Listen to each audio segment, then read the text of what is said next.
Before us is a match between two pro players in Street Fighter 6. This is the highest level of play. So what are they doing? This is called neutral. Neither player has an advantage, so they're trying to create one for themselves. The easiest way to do that is to land a hit. They try to accomplish this by walking in and out of their opponent's range, try to bait them into pressing a button. Then once that's established, they can get in a bit closer and try to catch them with a counter hit, hitting them while their move is in the middle of coming out, or hitting them with a low attack which catches them walking. And until one player gets a hit, this is the game.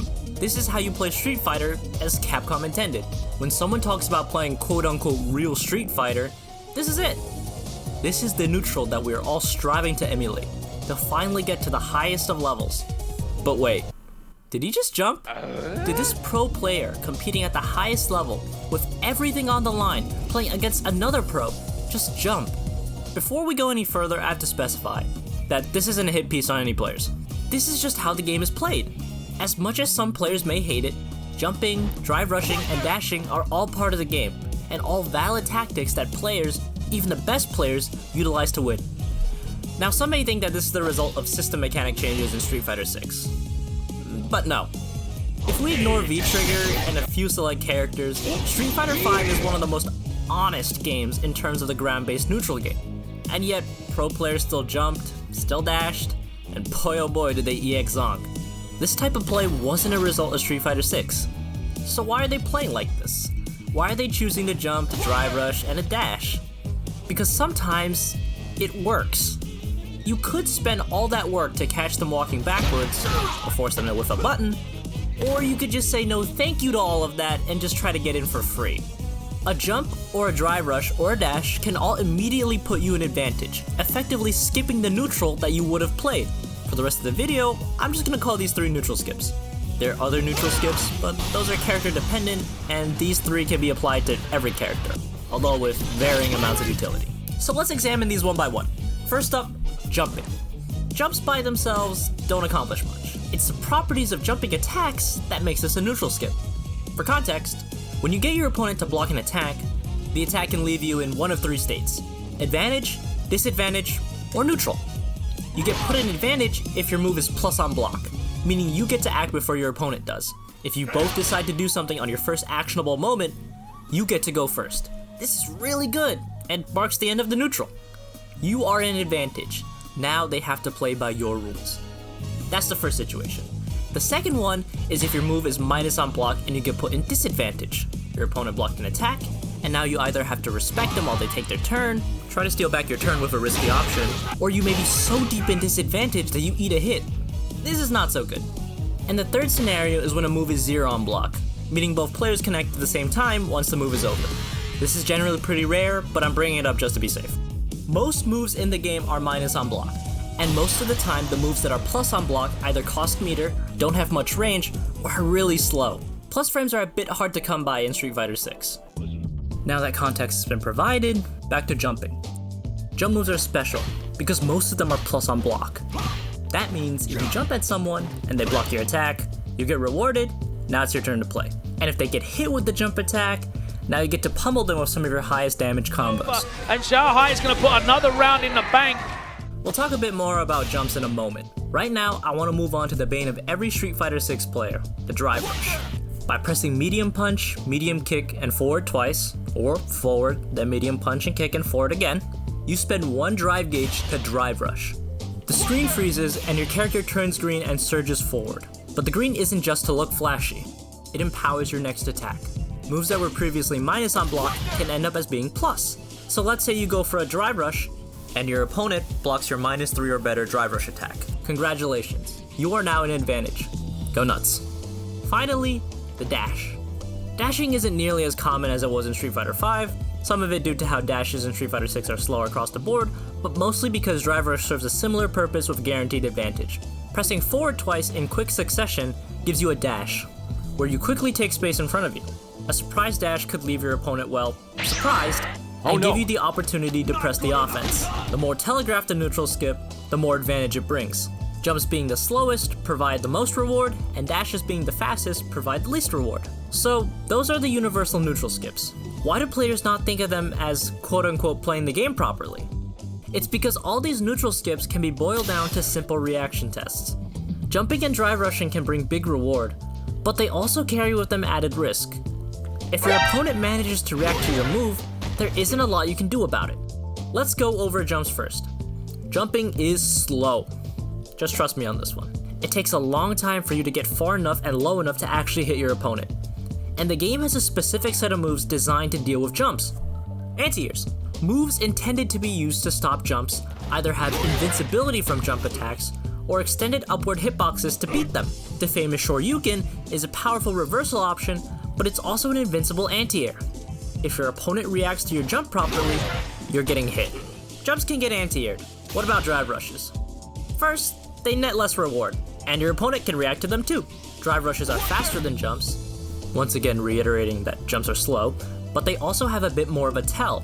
Specifically, the screen freezing and the character flashing green does make it easier to react to, and before the empowered move from the drive rush can come out, they have to wait about 20 frames, about a third of a second, meaning you can counter hit them before they can get the empowered move out. The same thing can be applied to someone dashing at you. You do have less time to react, but they can't move until their dash is over, giving you a chance to react and punish them. So if all of these neutral skips are just reaction tests, then why are pro players still throwing them out? One reason is that certain characters can fake out their jumps or drive rushes. Characters like Cammy and Jury have dive kicks that can alter the arc of their jump, forcing the defender to use alternative anti-airs. And with drive rush, characters can stop their momentum early with a fireball or do other moves to mess with the timing. DJ is very notorious for not only having one of the fastest and most rewarding drive rushes, but also being able to cancel it with Sway or OD Sobat, turning the reaction into a read. But even characters that don't have these options still go for neutral skips, and players still get hit by them. Why is this happening to pros?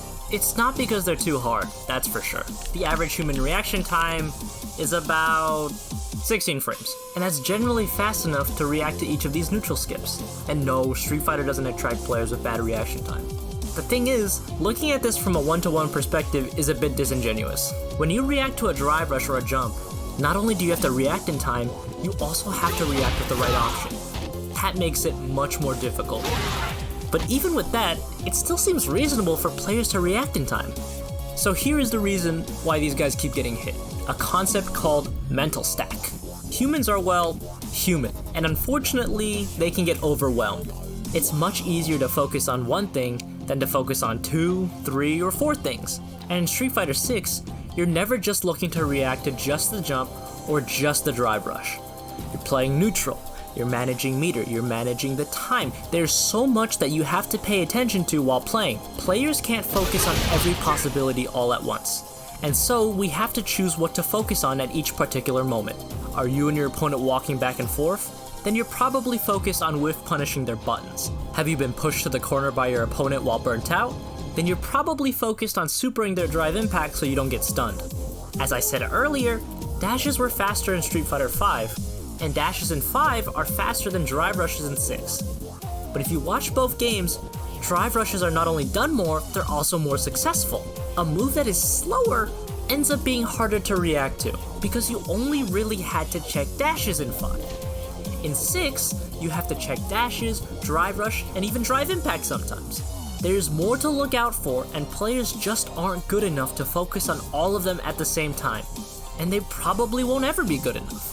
During Grand Finals of UFA this year, Xiaohai was able to react to OD fireballs, dashes, and fake pressure, but he didn't react to either of the 26-frame drive impacts that Kusanagi attempted. And it wasn't because of nerves, it's just that he wasn't expecting those drive impacts. Why would he? That was crazy!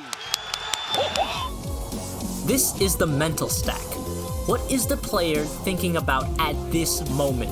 And how can we as their opponent manipulate and exploit this? If you jump at your opponent a lot, they'll be looking out for your jump. But if you spend 5 rounds on the ground, you might have an easier time sneaking in a jump on round 6. If you have a grasp on what your opponent is looking out for, then you can hit them with something that they aren't focusing on. Overwhelm their mental stack. Create favorable scenarios. One character is a good example of this.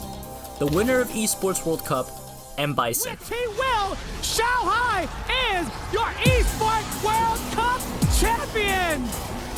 I cannot believe it. I know Xiaohai. Bison has one of the fastest drive rushes in the game, which also covers an absurd amount of distance.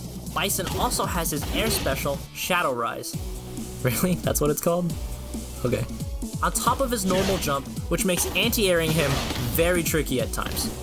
On top of all that, Bison's stand heavy punch is very slow, but it goes very far and actually gives him advantage on block. On their own, each of these moves can be dealt with. Anti-air his jump in like normal, air to air or delay anti-air for his Shadow Rise, check the drive rush with a button reversal, and perfect parry the slow stand heavy punch. But putting all these moves together, and the character can be very tough to manage. He combines these tools with his oppressive normals and scissor kicks to force you to play his game. Something that seemed to be just a reaction test has evolved to force your opponent to make a read. You won't beat Bison by just trying to react to what he does. You have to anticipate the right reactions too. Why do the best players in the world attempt to skip neutral? It's a read, it's a call out. They're guessing that their opponents aren't looking out for it. And sometimes it works, sometimes it doesn't. Looking at just the drive rush attempt or just the jump attempt doesn't convey the whole story. You don't get to see the rounds and rounds of trying to overload their mental stack to try to get them to look for a move they aren't planning on doing. That jump could be cashing out on all the conditioning they did, or it could be another attack on the mental stack, or it could even be both. Street Fighter demands a lot of focus from the player, and if you can control where your opponent's focus is, you could dictate the game in your own terms. At the very end of EVO Grand Finals, bracket reset, final game, final round, Punk, with half his life already gone, jumps. No dive kick shenanigans, just a normal jump. And Big Bird, his opponent, not only does an anti-air, he doesn't even block it. Punk gets a big combo off of it and ends up winning his first ever EVO title. Punk made a read, and that read won him the biggest tournament in the world. Straight up. Punk, you the best in the world, bro!